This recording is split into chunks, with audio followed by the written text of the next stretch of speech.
하나님의 말씀은 고린도전서 11장 23절부터 29절까지 말씀입니다. 내가 너희에게 전하는 것은 주께 받은 것이니 곧 주 예수께서 잡히시던 밤에 떡을 가지사 축사하시고 떼어 이르시되 이것은 너희를 위하는 내 몸이니 이것을 행하여 나를 기념하라 하시고 식후에 또한 그와 같이 잔을 가지시고 이르시되 이 잔은 내 피로 세운 새 언약이니 이것을 행하여 마실 때마다 나를 기념하라 하셨으니 너희가 이 떡을 먹으며 이 잔을 마실 때마다 주의 죽으심을 그가 오실 때까지 전하는 것이니라. 그러므로 누구든지 주의 떡이나 잔을 합당하지 않게 먹고 마시는 자는 주의 몸과 피에 대하여 죄를 짓는 것이니라. 사람이 자기를 살피고 그 후에야 이 떡을 먹고 이 잔을 마실지니 주의 몸을 분별하지 못하고 먹고 마시는 자는 자기의 죄를 먹고 마시는 것이니라. 아멘. 지난주 부활절 이후 한 주간 어떻게 보내셨습니까?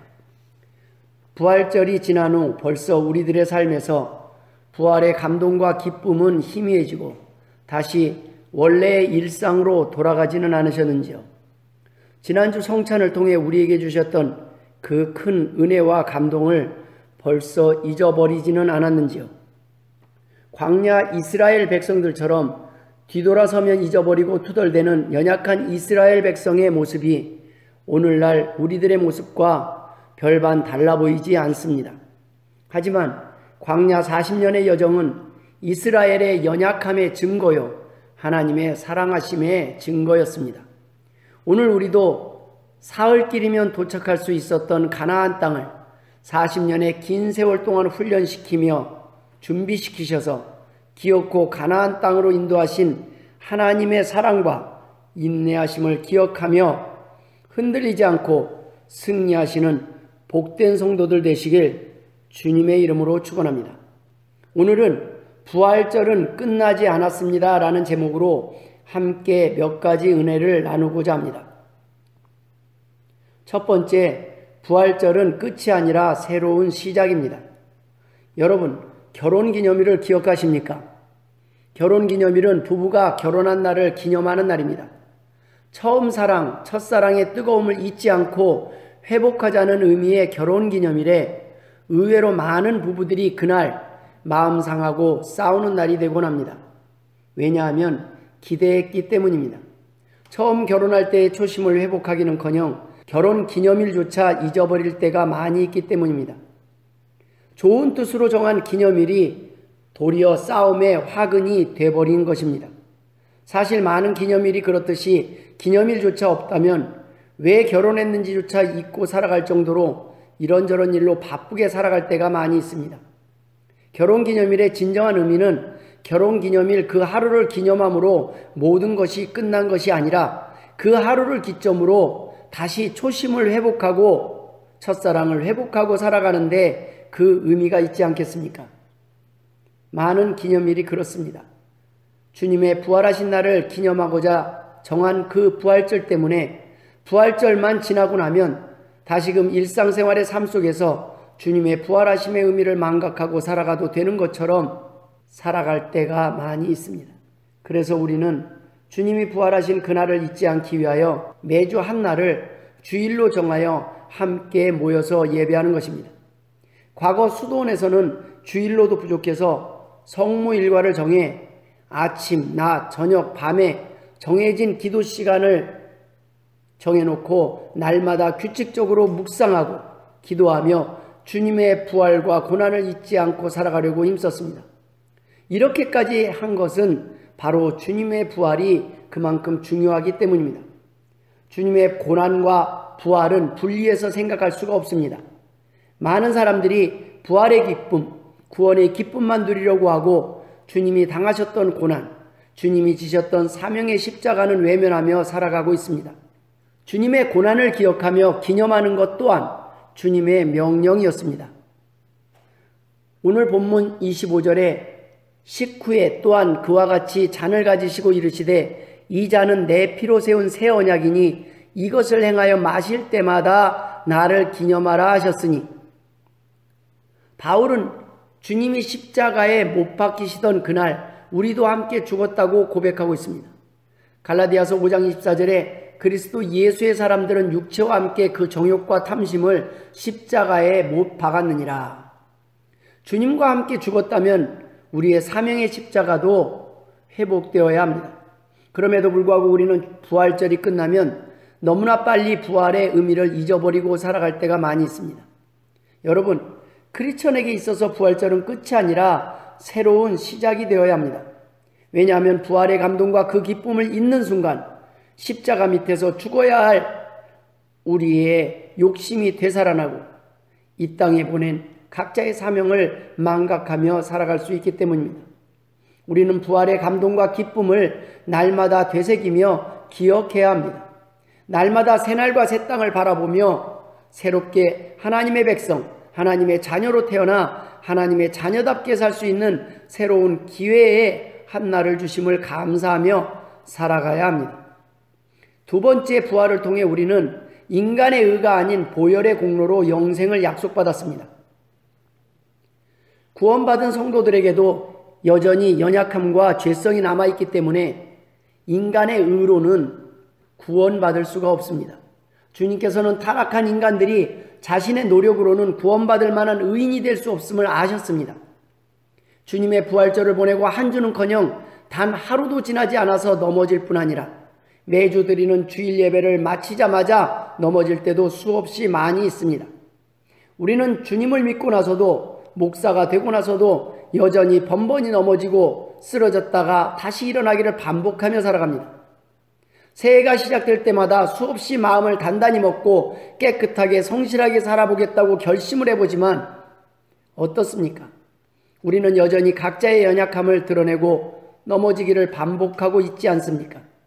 물론 넘어짐의 정도나 횟수는 줄어들지언정 율법에 합당한 온전한 모습으로 살아가기는 그리 쉽지 않습니다. 주님을 만나기 전보다 도리어 주님을 만나고 난 후에 넘어짐에 우리는 더 큰 실망과 좌절, 절망에 빠지기 쉽습니다.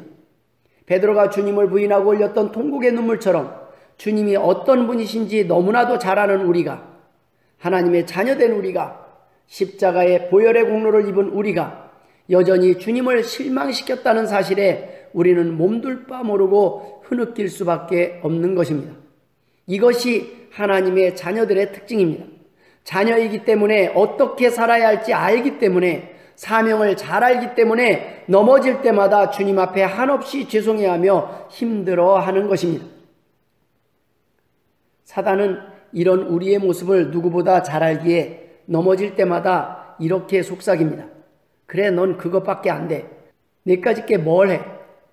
넌 번번이 하나님을 실망시켰고 앞으로도 그럴 수밖에 없는 존재야. 하나님이 계시다면, 성령님께서 지켜주셨다면 결코 이럴 수가 없어 라고 우리의 마음을 흔들고 속삭입니다. 이런 우리들에게 오늘 주님의 보혈의 능력은 더욱 크게 다가옵니다. 주님께서는 변함없이 우리의 이전의 모든 죄악과 여전히 반복되는 넘어짐조차 온전히 용서해 주시고 해결해 주시겠다고 약속하셨기 때문입니다. 히브리서 4장 15절에 우리에게 있는 대제사장은 우리의 연약함을 동정하지 못하실 리가 아니요 모든 일에 우리와 똑같이 시험을 받으신 이로되 죄는 없으시니라 라고 기록하고 있습니다. 여러분, 수없이 부모를 실망시켰던 자녀들을 끝까지 용서하고 받아주지 못하고 포기하는 부모는 있을지 몰라도 주님께서는 우리를 끝까지 용서하시고 받아주신다고 분명히 약속하셨습니다. 이보다 더 큰 소망을 주는 기쁨의 소식이 어디에 있겠습니까? 만약 보혈의 공로가 아닌 우리의 노력과 공로로 구원받게 된다면 크리스천들은 예수 믿는 순간부터 이 땅에서의 그 어떤 입시족보다 더 큰 스트레스를 안고 구원받기 위해 날마다 노력하며 전전긍긍하며 살아가야 할 것입니다.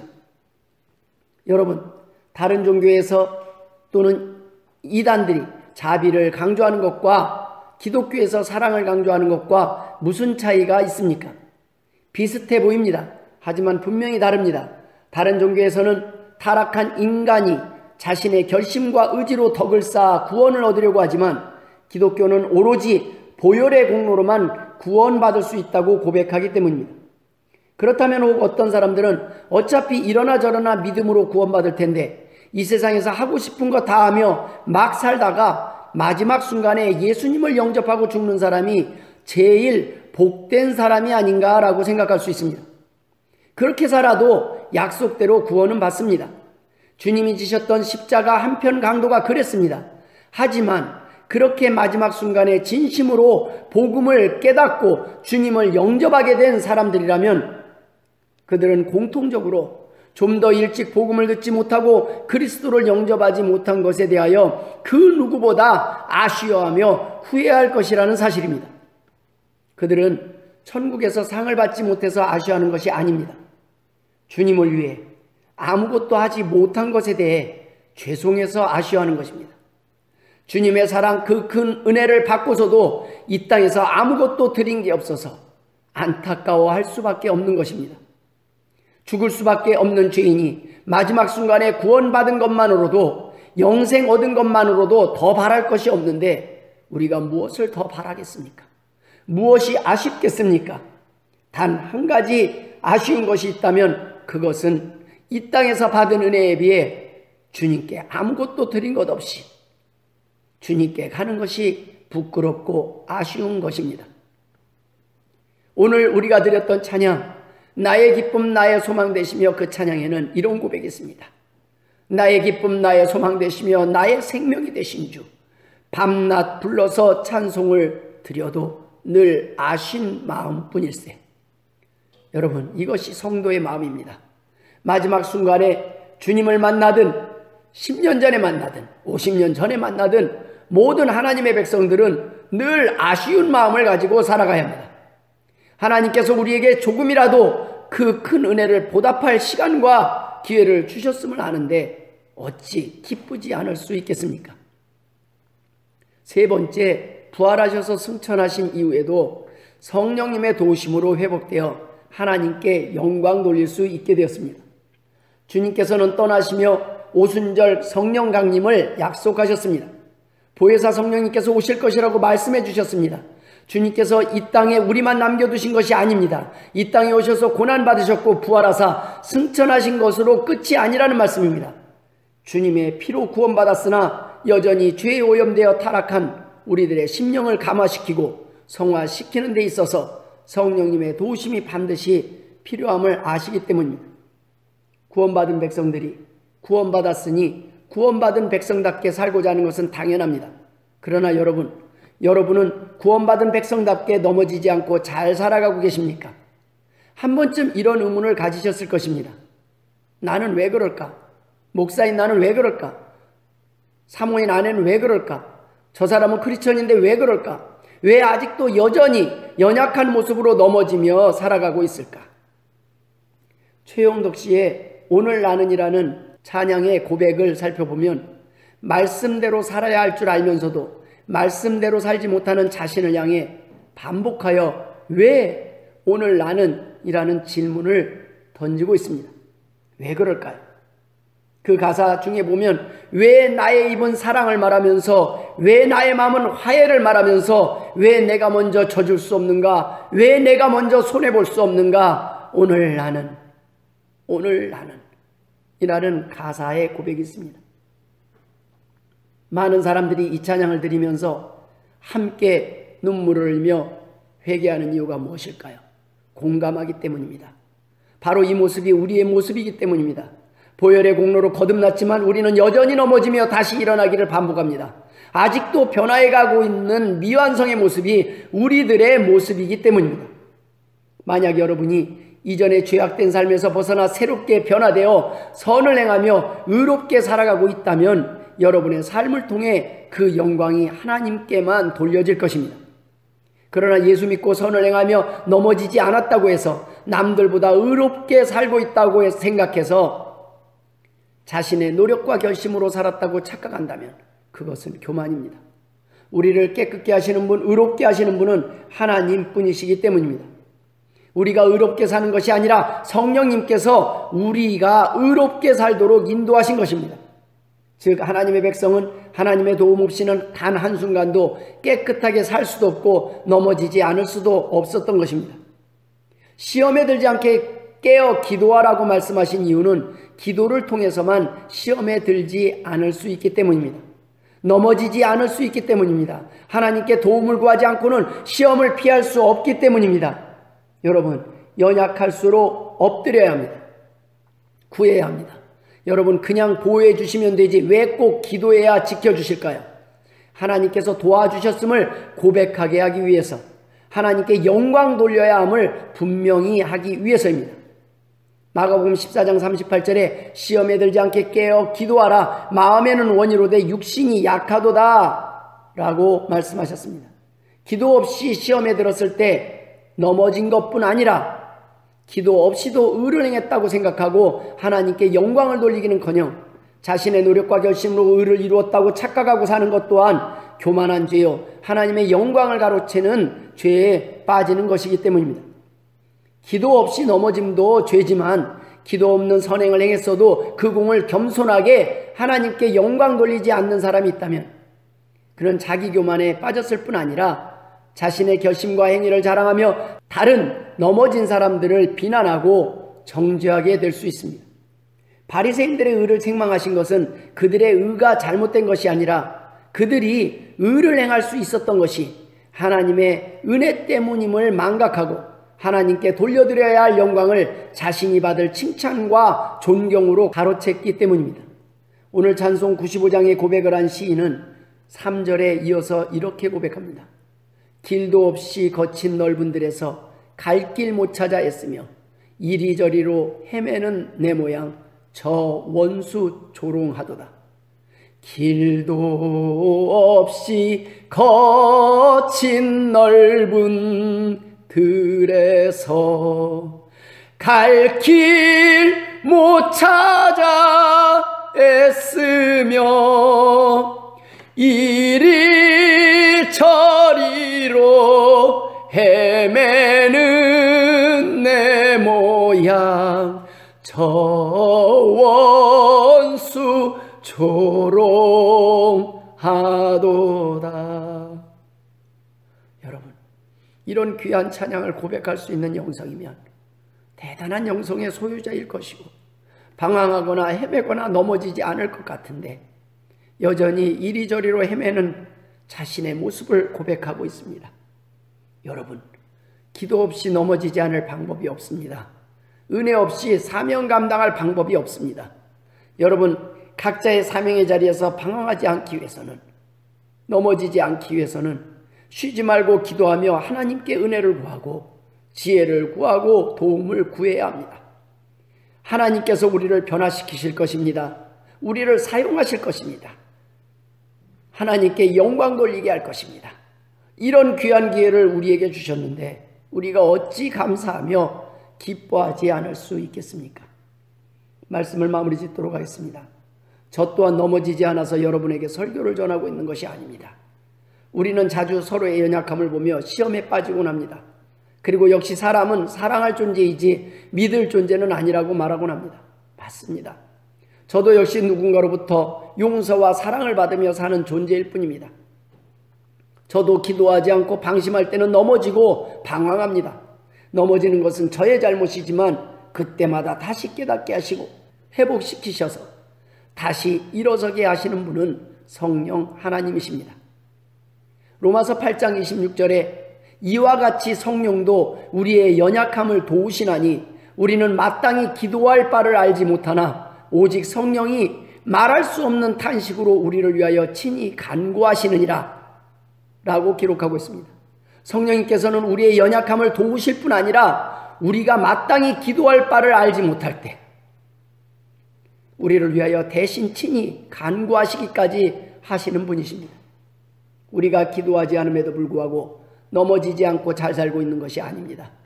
우리가 기도하지 않고 기도하지 못하고 기도하기를 잊을 때에도 성령님께서 우리를 위하여 탄식함으로 하나님께 간구하셨기 때문입니다.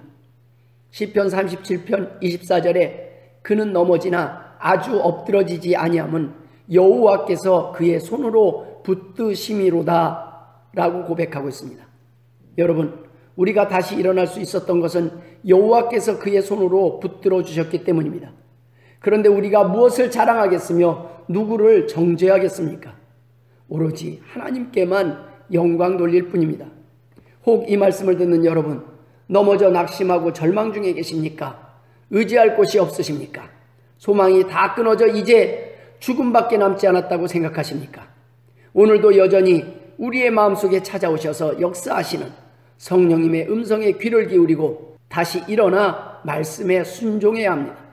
모쪼록 성령님의 인도하심을 따라 참 구원의 기쁨, 참 소망을 누리고 회복하는 복된 성도들 되시길 주의 이름으로 축원합니다.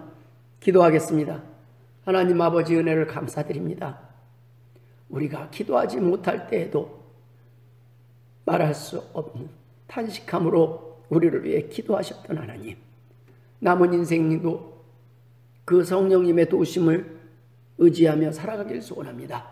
그 음성 듣기를 원합니다. 말씀에 순종하길 원합니다. 우리의 보지 못하는 것들을 보게 하시고 듣지 못하는 걸 듣게 하시고 깨닫게 하여 주옵소서. 이제는 우리 구주 예수 그리스도의 은혜와 아버지 하나님의 극진하신 사랑하심과 성령님의 감화감동 역사 충만하시니 오늘도 성령님을 의지하여 하루하루 은혜를 구하며 살아가자 하는 주의 백성들과 자녀들 머리머리 위에 이제로부터 영원토록 함께 있을지어다. 아멘.